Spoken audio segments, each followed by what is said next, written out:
Cours 5, extrait de Physique-Chimie TSTI 2D aux éditions Delagrave.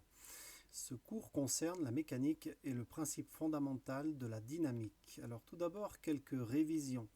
Un référentiel, c'est un solide de référence. C'est le solide par rapport auquel on se réfère pour décrire un mouvement. La plupart du temps, le référentiel qui nous sert pour les problèmes de mécanique du quotidien, c'est la Terre ou un objet fixe par rapport à la Terre.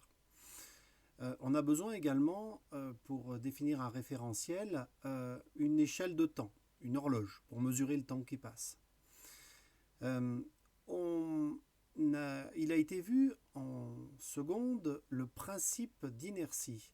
Alors, le principe d'inertie, c'est de dire que dans un référentiel galiléen, le centre de gravité d'un système soumis à aucune force ou soumis à des forces qui se compensent est soit au repos, soit en mouvement rectiligne uniforme. Par exemple, il a été vu le cas d'un palais sur lequel on frotte au hockey et qui se déplace sur de la glace. Alors de la glace ici dans laquelle on pourra négliger le frottement. Ce qui fait que quand le palais se déplace, il est soumis d'une part à son poids et d'autre part à une réaction du support, et les deux se compensent exactement. La somme des forces est égale à 0, alors cela signifie que le palais va être en mouvement rectiligne uniforme.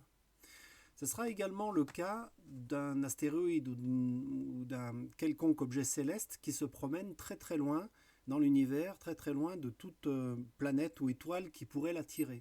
Alors, s'il n'est attiré par rien, s'il ne subit aucune force, alors il va poursuivre sa course en mouvement rectiligne uniforme. Alors, on appelle référentiel galiléen un référentiel dans lequel le principe d'inertie est vérifié. Alors c'est un peu une définition qui se mord la queue.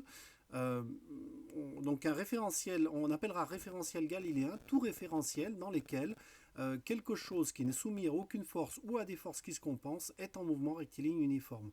On va approfondir tout à l'heure en voyant quels sont par exemple des référentiels non galiléens. Pour finir ces révisions, une force est une grandeur qui modélise une action mécanique. Alors on appelle action mécanique une interaction entre deux objets, un objet qui agit sur un autre, qui va avoir une influence sur un autre. Et on modélise cette action mécanique par une force qui elle-même est caractérisée par un vecteur. Parce que l'outil mathématique vecteur est défini, quand on trace un vecteur comme ceci, il est défini par un point de départ qui va être le point d'application de la force. Il est défini par une direction. Alors ici, la direction, c'est le support, la droite support du vecteur. Il est défini par le sens. Ici, ça serait dans le sens vers la droite, alors que ça pourrait être dans l'autre sens. Il ne faut pas confondre sens et direction. Et son intensité exprimée en newton que grâce à un vecteur on va pouvoir définir avec une échelle. Par exemple 1 cm sur un dessin représente 1 newton, ce qui fait qu'ici notre vecteur qui fait à peu près 3 cm de long serait un vecteur force qui représente une force qui s'applique en ce point là, qui a cette direction là, le sens donc dirigé en haut à droite, et qui a pour intensité 3 newtons. L'accélération représente la variation de vitesse d'un système en mouvement en fonction du temps. Alors la définition de l'accélération, c'est la variation de vitesse en fonction du temps. Alors, si on reprend même pour faire une comparaison avec ce qui avait été vu pour la puissance, l'accélération c'est très précisément la limite quand delta t tend vers 0 de delta v sur delta t.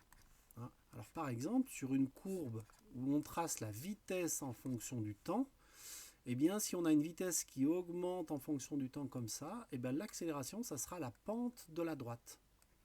Si j'avance de 1 ici, je monte ici de l'accélération.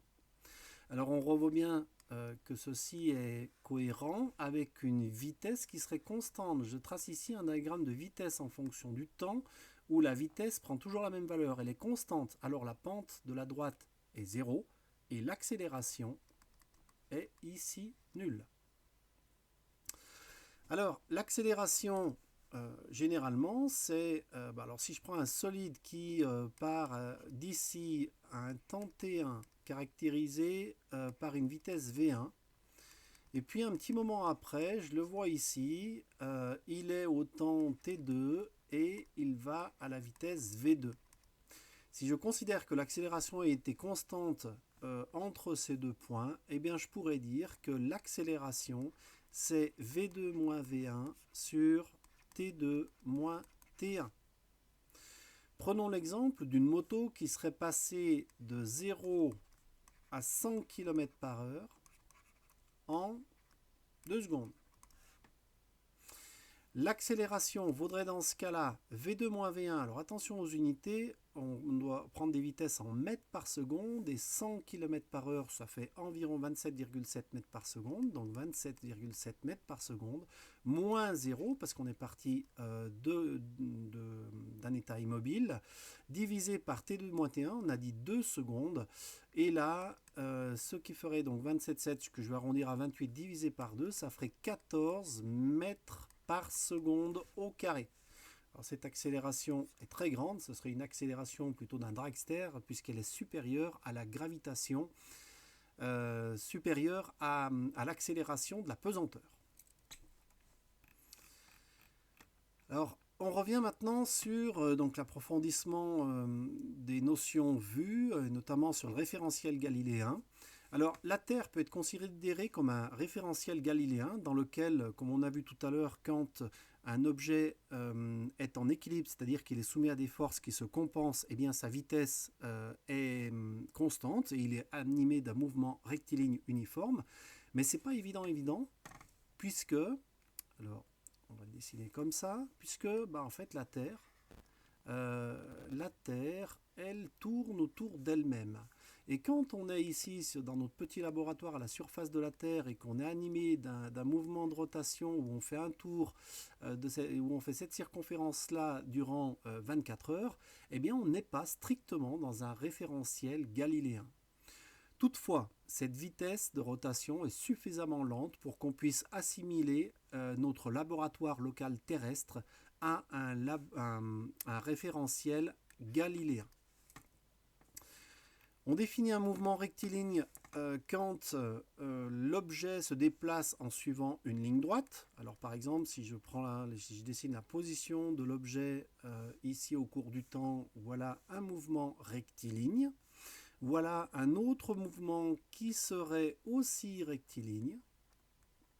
Par contre, la différence entre les deux, c'est qu'ici, si j'ai pris la position d'un objet à des intervalles de temps égaux, eh bien ici, j'ai un mouvement rectiligne uniforme, puisque je parcours des distances égales pendant une durée égale.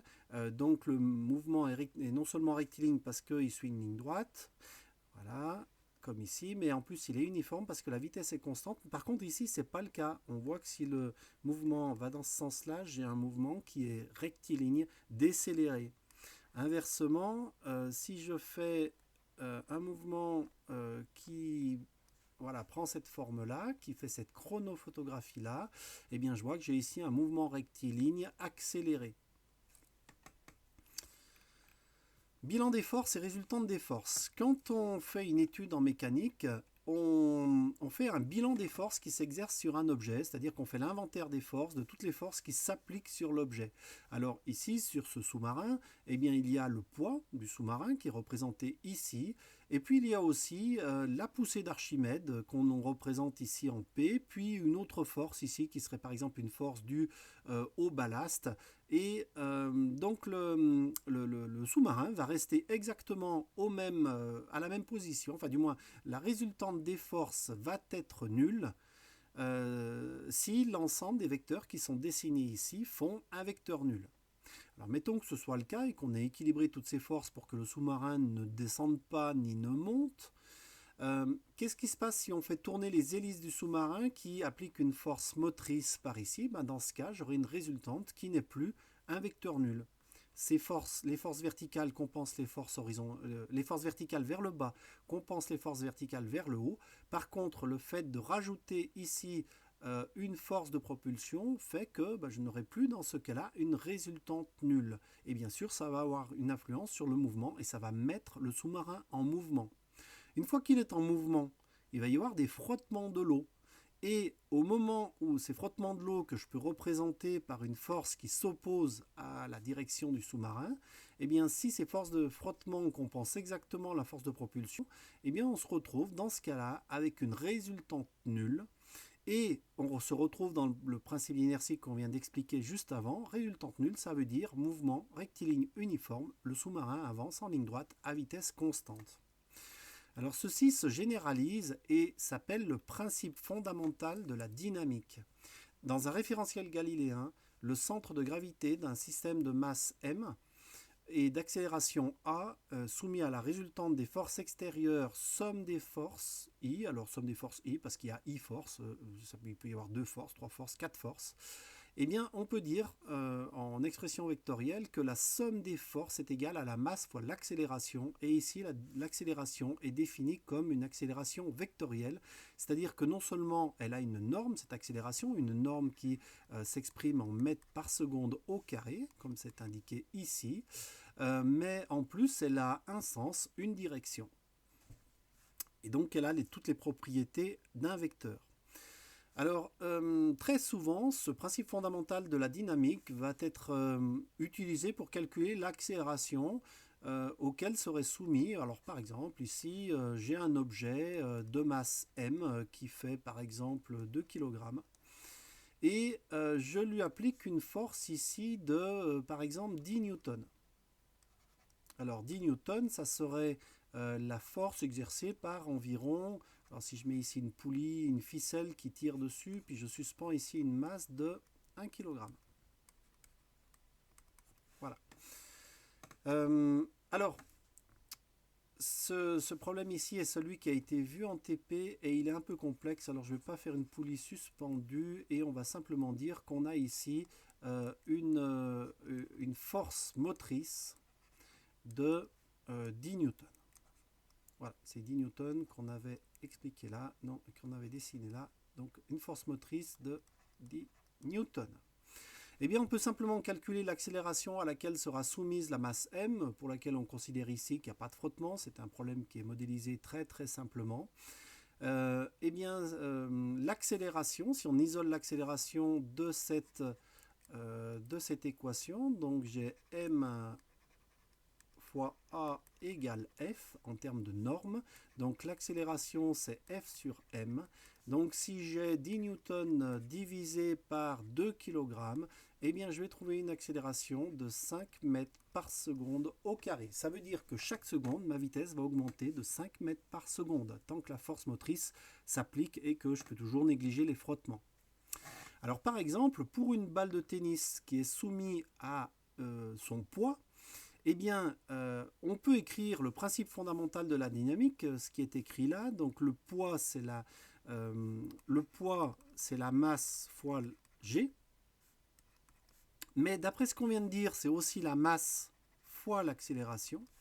Et on voit que tant qu'on peut négliger les frottements, eh bien de cette équation-là, on peut simplifier les masses et dire que en fait, l'accélération va être égale à g. Donc, c'est-à-dire que l'accélération, c'est-à-dire que la variation de vitesse au cours du temps de la balle qui va être en chute libre, eh bien, ça va être vertical comme le poids, vers le bas comme le poids, et la norme de l'accélération va être égale à la norme de g, qui est égale à 9,81. Donc 9,81 mètres par seconde au carré. Ça signifie que la balle en chute libre prend une vitesse de 9,81 mètres par seconde à chaque seconde. Cas du mouvement rectiligne uniforme. Alors, si la somme des forces est égale à 0, la masse fois l'accélération est égale au vecteur nul, ce qui signifie, puisque la masse n'est pas nulle, que l'accélération, elle, est égale au vecteur nul. Et une accélération égale au vecteur nul, ça veut dire que la vitesse de l'objet est constante et que le mouvement est donc rectiligne et uniforme. La situation est illustrée ici par cette personne qui est donc sur son monocycle Il y a, si on prend le système, donc le système étudié ici, ben, c'est l'ensemble de la personne plus le monocycle, hein, voilà tout le système étudié. Alors si on regarde tout ce toutes les forces qui sont appliquées à ce système, eh ben, elles sont, il y en a 4. Il y a le poids vertical vers le bas et qu'on pourrait calculer avec la masse fois G. Il y a la réaction du support qui équilibre exactement le poids, puisque bah, si ce n'était pas le cas, bah, tout l'ensemble du système tomberait, ou alors tout l'ensemble du système s'envolerait. Donc la somme, les forces verticales se compensent exactement. Et on a une force motrice qui est due au moteur qui est situé à l'intérieur ici, qui fait que bah, ça pousse vers l'avant. Et on a aussi des frottements qui se font au contact entre la route et la roue. Et alors, si on a une force motrice, mais par exemple on n'a pas encore commencé à rouler, donc il n'y a pas ces frottements, dans ce cas, on va avoir une accélération vers l'avant et donc on va atteindre une certaine vitesse. Sauf que en atteignant une certaine vitesse, il va y avoir des frottements qui vont apparaître et lorsque ces frottements compensent exactement en norme la force motrice, eh bien, enfin du moins, lorsque ça fait une force égale et strictement opposée à la force motrice, eh bien le monocycliste aura atteint un mouvement caractérisé par une vitesse constante et donc ce sera un mouvement rectiligne uniforme si la somme des forces qui est égale à donc la somme vectorielle du poids plus de la réaction du support plus la force motrice plus les frottements, voilà, quand tout ça est égal au vecteur nul, alors on a un mouvement rectiligne uniforme.